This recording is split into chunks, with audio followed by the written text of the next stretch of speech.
আলাইকুম। সকাল সকাল নিয়ে আসলাম রসের পিঠা।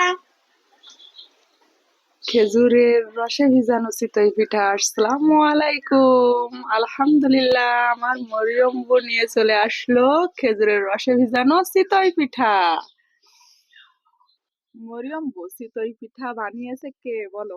আমার আম্মু বানিয়েছে। আপনি জানেন না আপনার গুণবতী বৌমা।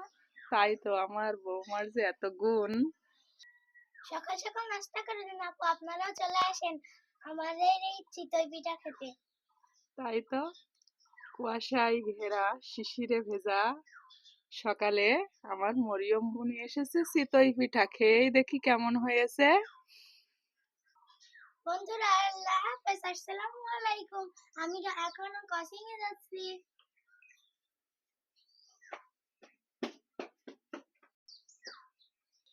বৌমার হাতে বানানো চিতই পিঠা অসাধারণ হয়েছে, একদম নরম। তো বেশ ভালোই সুন্দর পিঠা হয়েছে। বিসমিল্লাহির রহমানির রহিম। খেতে তো অসাধারণ হয়েছে, অনেক সুন্দর হয়েছে পিঠা, অনেক নরম, ভিতরে তো কোনো আটাই নেই। দেখুন কত সুন্দর হয়েছে। এই যে